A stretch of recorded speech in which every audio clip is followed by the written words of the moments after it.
मुझे रात को अब्बा और अम्मा के कमरे में झांकने की आदत थी। एक रात जैसे ही अम्मा और अब्बा के कमरे में झांका तो मेरी चीखें निकल गई। अम्मा और अब्बा तो आज फिर मेरी रात को आँख खुली तो नींद नहीं आ रही थी। और बचपन की आदतें भला इतनी जल्दी कहाँ छूटती है। और फिर वो आदत जो बहुत बचपन से जवानी तक मेरे साथ चली थी, उस आदत को छोड़ने में मुझे बहुत वक्त लगना ही था। और बावजूद कोशिश के मुझे नींद नहीं आ रही थी, क्योंकि मैं आदत से मजबूर था। मेरा दिल चाह रहा था कि एक बार जाकर अम्मा और अब्बा के कमरे में झांक लूं, लेकिन मैं खुद को बार बार इस काम से रोक रहा था। लेकिन आखिर मजबूर हो गया। जब बार बार करवटें बदलने पर भी नींद नहीं आई तो मैं उठ के दबे कदमों से अम्मा और अब्बा के कमरे की तरफ बढ़ा। आज जिंदगी में पहली बार उनके कमरे की तरफ जाते हुए मेरे कदम कांप रहे थे। बचपन से जवानी तक कभी भी मेरे कदम नहीं कांपे थे। मेरा तो ये पसंदीदा काम हुआ करता था और मुझे इसलिए रात का इंतजार रहा करता था। लेकिन अब कुछ दिनों से मैं ये सब करते हुए डर रहा था। अब मैं पूरी कोशिश करता था कि मैं ये सब ना ही करूं, लेकिन ना जाने क्यों मैं चाहकर भी अपनी इस पूरी आदत पर काबू नहीं पा सका था। उनके कमरे का दरवाजा खुला हुआ था, यानी उसको लॉक नहीं किया गया था। लेकिन जैसे ही दरवाजा मैंने बंद किया तो ये तो हमेशा से ही होता आया था। मैंने हल्का सा दरवाजे की जड़ी बनाई और अंदर झांककर देखा, लेकिन जो मंजर मुझे नजर आया वो मेरे कदमों के नीचे से जमीन निकालने को काफी था। अब इतने बुढ़ापे की उम्र में माँ और बाप को रात को एक दफा उठकर देखना अच्छी बात समझी जाती है, क्योंकि बुजुर्ग भी बच्चों की तरह होते हैं और मैं इसीलिए उनके कमरे में झांकता था। लेकिन आज बहुत दिनों से मुझे ऐसे ही कुछ अजीबोगरीब मंजर देखने को मिले थे। लेकिन जब भी मैं दूसरी बार देखता तो इस तरह का कोई मंजर नजर नहीं आता। अब भी मुझे लगा कि ये मेरी आंखों का धोखा है, इसलिए मैंने दूसरी बार फिर से अंदर झांककर देखा। लेकिन सब कुछ वैसा का वैसा ही था। और इससे पहले कि मैं दरवाजा खोलकर अंदर जाता या मेरे मुंह से कोई आवाज निकलती, मुझे यूँ लगा जैसे किसी ताकत ने मुझे उठा के पटक दिया हो। और इसके बाद मुझे कुछ होश न रहा। और ऐसा पहली दफा हुआ था। शायद मैं भी इस मंजर का हिस्सा बनने जा रहा था, या शायद यह मेरी आंखों का आखिरी मंजर था। लेकिन जब मुझे वापस होश आया तो मेरा नाम आसिफ है और मेरा ताल्लुक लखनऊ की छोटी सी बस्ती से है। मैं अपने माँ बाप का इकलौता बेटा था, इसलिए कुछ ज्यादा ही लाडला था और बिगड़ा हुआ भी। मेरे माँ बाप दोनों ही मेरे लाडले थे, क्योंकि ननिहाल और ददीहाल दोनों में मेरे अलावा कोई नहीं था। एक सिर्फ मैं ही था, इसलिए हर किस का लाड प्यार मुझ पर ही निछावर किया जाता था। इस चीज के लिए मुझे जिद्दी और अड़िल बना दिया। इसी वजह से मैं बचपन से ही ऐसा था। एक बार जो बात मुझ से निकल दी सो निकाल दी। नया नया स्कूल जाना शुरू किया और जब थोड़ी समझ आने लगी तो मालूम हुआ कि मेरे साथ जो लड़के पढ़ते हैं उन सबको अकेले अकेले कमरे मिले हुए हैं, जबकि मैं अभी माँ पापा के कमरे में ही सोता था। मैंने बस घर आकर जिद शुरू कर दी। मुझे भी अलग कमरा चाहिए, क्योंकि मैंने जिद करके पहले ही कुछ हाई सोसाइटी के स्कूल में दाखिला लिया था और वहाँ तो यह आम रिवाज था। मेरी जिद से मजबूर होकर मेरे माँ बाप को मुझे अलग कमरा देना ही पड़ा। अब शुरू में तो माँ और बाप रात को उठकर मुझे देखते थे, लेकिन धीरे धीरे उनकी यह आदत खत्म होने लगी और मेरी आदत बनने लगी, क्योंकि मैंने जिद में अलग कमरा तो ले लिया था, लेकिन अब रात को मुझे डर लगता था, क्योंकि माँ बाप के बिना सोने की आदत नहीं थी। शुरू का एक हफ्ता तो वो लोग मेरे कमरे में चक्कर काटते रहे, लेकिन अब उनको भी लगता था कि मुझे आदत हो गई है अकेले सोने की। लेकिन सच तो ये था कि मैं हमेशा रात को अभी 2-3 बार उठकर माँ बाप के कमरे में झांकता था। वो दोनों तो जवान थे और धीरे धीरे मुझे इस चीज की लत लग गई। अब जब तक मैं उनके कमरे में ना झांकता तब तक मुझे ठीक से नींद नहीं आती थी, और ये तो ना जाने कितने ही सालों से जारी था। लेकिन एक दिन मेरी माँ ने मुझे देख लिया और उन्होंने मुझे बहुत डांट लगाई, और मैंने तो उनको बहाना बनाया कि मैं किचन में जा रहा था, लेकिन वो तो मेरी माँ थी। शायद मेरा सच जान गई थी, क्योंकि उसके बाद मेरे माँ बाप का कमरा लॉक होने लगा और मेरा जैसे नशा छूट रहा था। इसलिए मैं दिन पे दिन अजीब, बदतमीज और चिड़चिड़ा होने लगा। मैंने बाहर गलत आदतें शुरू कर दी, यहाँ तक कि मैट्रिक में पहुँचते तक मेरी गर्लफ्रेंड भी थी, जो कि कोई आम बंदा सोच भी नहीं सकता था। और जिस किस्म के समाज से हमारा ताल्लुक था वहाँ तो ये बात गाली समझी जाती थी, लेकिन मुझे जमाने का पता लगने से पहले ही इन सब बातों का एक नशा लग गया था। इसलिए मैं हद से ज्यादा बिगड़ने लगा और मेरे माँ बाप को भी मेरी हरकतों का पता चल ही जाता था। लेकिन अब वो बेबस हो चुके थे। मेरा कुछ नहीं कर सकते थे, क्योंकि अब समझने और समझाने की हद से मैं निकल चुका था। मैं पढ़ाई में अच्छा था, इसलिए मुझे ज़्यादा दिक्कत का सामना नहीं करना पड़ता था और मैट्रिक के बाद मुझे बहुत अच्छे कॉलेज में दाखिला मिल गया था और तब तक मैं पूरी तरह से बिगड़ चुका था, यहाँ तक कि नशा भी करने लगा था। लेकिन सबसे बड़ी बात यह है कि मैं अभी भी माँ बाप के कमरे में रात को 2 से 3 बार जागता था और ये आदत मेरी इस कदर बढ़ चुकी थी कि मैं चाहकर भी इससे जान नहीं छुड़वा पाता था। अब तो कभी कभी मुझे खुद भी उलझन होती थी, लेकिन आदत जब फितरत बन जाती है ना, तो खत्म नहीं होती। माँ बाप ने कमरा लॉक करके सोना शुरू कर दिया था और मैंने उनका हाल ये निकाला था कि अब मेरे पास एक मास्टर की थी, जिसकी मदद से मैं रात को उनके कमरे का दरवाज़ा खोलकर जरूर जागता था। लेकिन वक्त के साथ साथ जैसे जैसे मैं जवान होता गया, वो लोग बूढ़े होते चले गए और फिर मेरा जो नशा था वो मैं बाहर से पूरा करने लगा, खुद लड़कियों से दोस्ती करने लगा। इसलिए मुझे इस बात से ज़्यादा फर्क नहीं पड़ता था, लेकिन आदत से मजबूर था। दरवाज़ा तो ज़रूर ही खोलता था, लेकिन सच तो ये था कि अब ये सिर्फ एक आदत ही रह गई थी, या फितरत कह सकते हैं। इसके अलावा कुछ भी नहीं था, क्योंकि मेरे माँ बाप अपने बुढ़ापे में दाखिल हो रहे थे और जो मेरे अंदर का हैवान सब कुछ देखकर सुकून हासिल करता था, उससे अब सुकून नहीं मिलती थी। और अब बड़ा होने के बाद मुझे रिश्तों का महत्व भी मालूम हो गया था, इसलिए मुझे और किसी चीज़ की परवाह नहीं होती थी। लेकिन माँ बाप के कमरे में ताका झांकी की आदत अभी भी मेरी नहीं गई थी। ये आदत तो मेरी फितरत बन चुकी थी। दिन में भी ऐसे ही आते जाते गुजरते हुए मैं खामखा उनके बेडरूम में झांक लेता। हालांकि अक्सर माँ बाप सामने बैठे होते हैं, लेकिन उनके बेडरूम के पास से गुजरते हुए झांकने की आदत मेरी किसी तौर पर खत्म नहीं हो रही थी। कॉलेज के बाहर जब मैं यूनिवर्सिटी में आया तो यहाँ आकर मेरी जिंदगी पूरी तरह बदल गई, क्योंकि मैं तो पहले से ही बिगड़ा हुआ और जवान हो रहा था और यहाँ आकर तो मैंने वही सब कुछ किया और सभी लड़कियों के साथ फ्लर्ट करता रहा। और तभी मुझे एक ऐसी लड़की टकराई जो हकीकतन मोहब्बत के लायक थी, जो पूरी तरह पर्दा करती थी, और मैं आदत से मजबूर उसको एक चैलेंज समझकर और दूसरों की शर्त लगाकर उसके करीब गया था। लेकिन धीरे धीरे उसकी आदत और गुरेज ने मेरे अंदर बदलाव पैदा करना शुरू कर दिया, जबकि उस लड़की ने मुझसे बात करने की भी शर्त यही रखी थी कि मैं खुद को पूरी तरह बदलूंगा। और कुछ इसको इम्प्रेस करने के लिए और कुछ उसकी शर्त की वजह से मैंने अपनी पुरानी आदतें छोड़कर जब इस्लाम और समाज जैसी चीज़ों पर ध्यान देना शुरू किया, तो मुझे महसूस हुआ कि हकीकतन मेरी ज़िंदगी तो बहुत ही बेकार ज़िंदगी है और मैंने जो आदत सिर्फ उसको इम्प्रेस करने के लिए बदली थी वो सही लगने लगा। मैं अब यूनिवर्सिटी के 4 सालों में सर से पांव तक बदल गया था और मेरा बोलचाल, रहन सहन, पहनना ओढ़ना सब कुछ बदल चुका था और मैं वो बन गया था जो कभी मेरे माँ बाप मुझे बनाना चाहते थे। और ये सब कुछ उस लड़की की वजह से हुआ था। लेकिन उस लड़की से मेरी वैसी दोस्ती नहीं थी और ना ही कभी हो सकती थी, क्योंकि अब वो मेरे लिए चैलेंज नहीं, इज्जत थी और मैं उसको अपनी इज्जत ही बनाना चाहता था। और इतना सारा बदल जाने के बाद भी मेरी यह एक बुरी फितरत नहीं बदली थी कि मैं अब भी माँ बाप के कमरे में जरूर ही झांकता था। अब तो मैं बड़ा हो चुका था, मैंने अपनी खानदानी बिजनेस वापस संभाल लिया था और माँ भी काफी बूढ़ी हो चुकी थी। अब तो उन लोगों का ख्याल रखने के दिन थे जैसे वह बचपन में मेरा ख्याल रखते थे। इसलिए मैं इस वजह से भी उठकर उनके कमरे में झांकता था कि कहीं उन्हें किसी वक्त किसी चीज की जरूरत तो नहीं। और 1-2 बार तो रात को अब्बा को इनहेलर वगैरह की जरूरत पड़ती थी, तो मैं उस वक्त पहुंच भी जाता था। और मेरे माँ बाप इस बात से बहुत खुश भी थे। जिंदगी बहुत अच्छी चल रही थी और शायद ऐसी ही चलती रहती अगर मैं वो सब ना देखता। एक दिन मैं उठकर जब अपनी आदत के मुताबिक उनके कमरे में गया तो दरवाज़ा लॉक नहीं था। मैंने जरा सा दरवाज़ा खोलकर देखा तो अंदर का मंजर मुझे हैरान कर गया।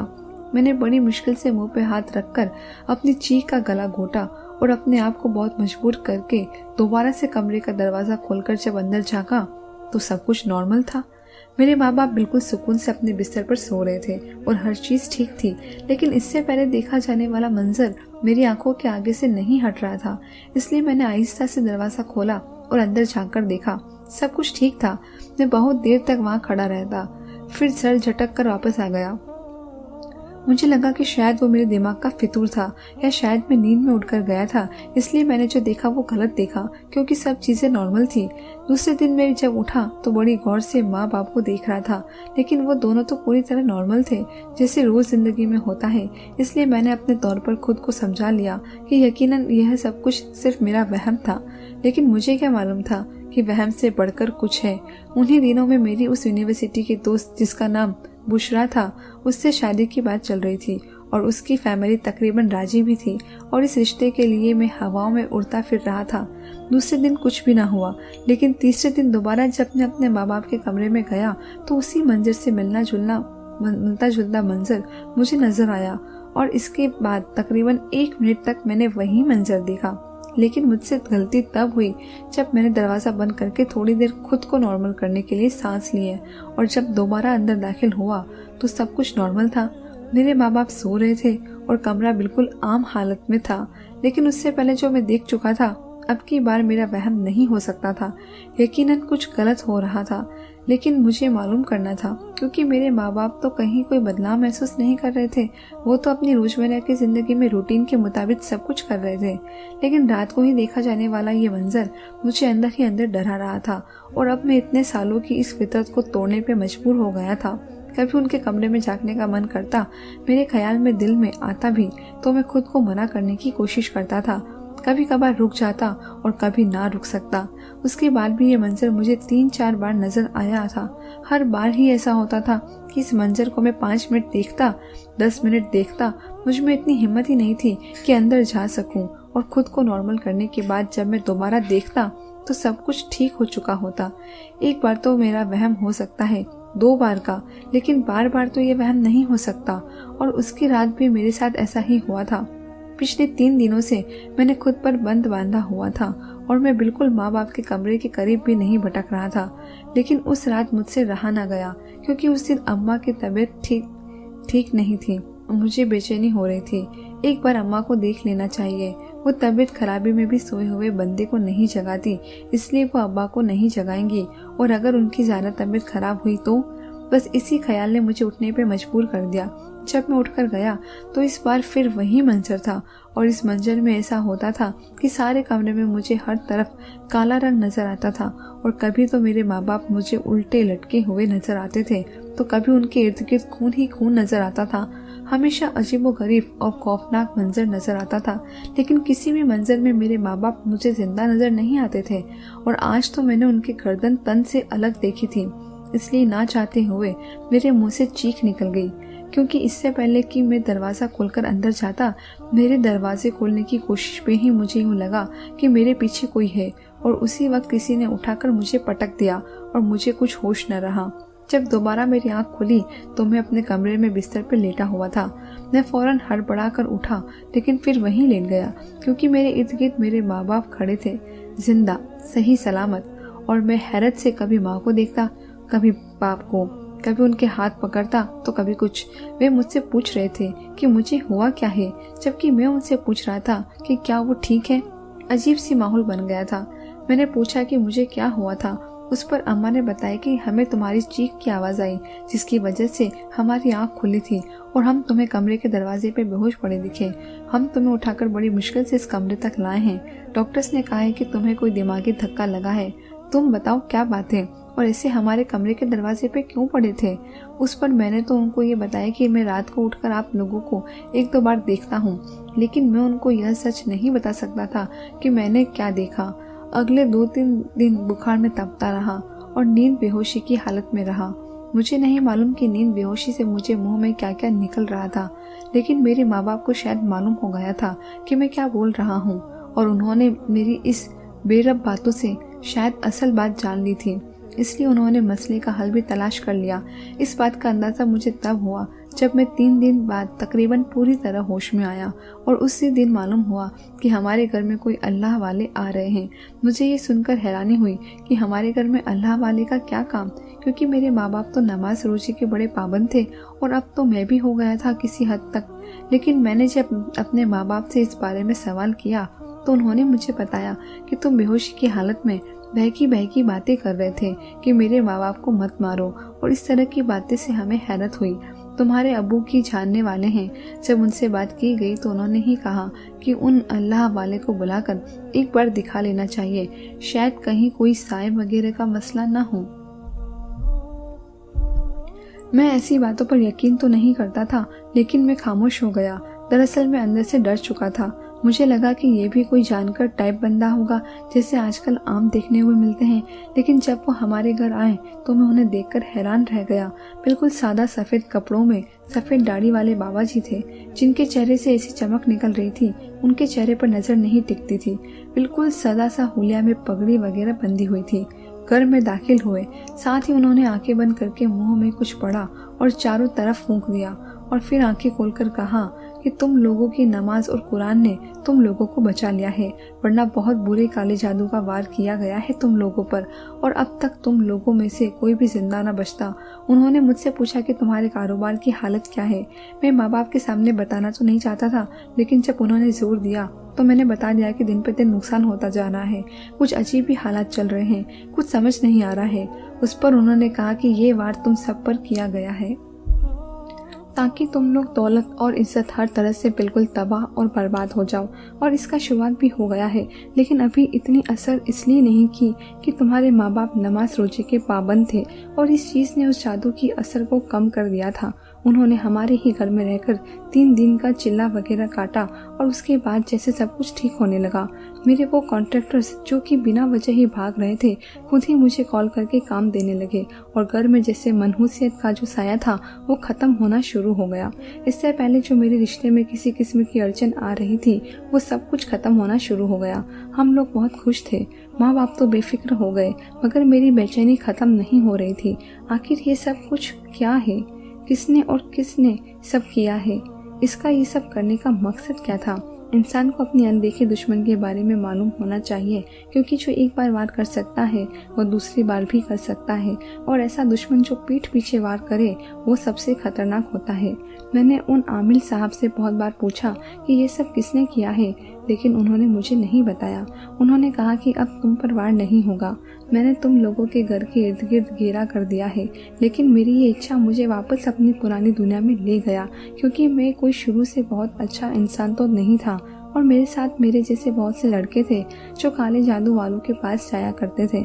उन्हीं के जरिए मैं एक काले जादू के जानकार के पास पहुंचा और उससे कहा कि मुझे कुछ मालूम नहीं करना, सिर्फ ये मालूम करना है कि मुझ पर वार किसने किया था। उसने अपने हिसाब से बताया कि तुम पर फला बंदे ने वार किया था, और वो फिर कोशिश कर सकता है, लेकिन तुम्हारे और तुम्हारे घर के इर्द गिर्द बहुत मजबूत घेरा कायम है। मुझे समझ नहीं आ रहा था कि मेरा तो उस लड़के से कोई लेना देना नहीं है, तो आखिर हम पर उसने वार क्यों किया।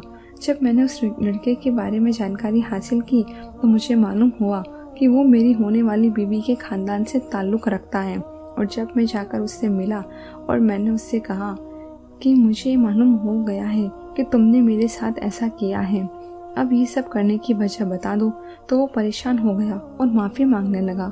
उसने बताया कि वो खुद ही एक बिगड़ा हुआ लड़का है जो दिन से बहुत दूर है और बुशरा से शादी करना चाहता था, लेकिन बुशरा और उसके माँ बाप ने सख्ती से इनकार कर दिया, और जब उन्होंने मेरे लिए हाँ करने की कोशिश की तो उसे एक तरह का हथकंडा इस्तेमाल किया, क्योंकि बुशरा के खानदान में और कहीं कोई रिश्ता नहीं है सिवाय इसके, और अगर हमारी तरफ से इनकार हो जाता है तो फिर उन लोगों को मजबूरन बुशरा की शादी उसी से करनी पड़ती।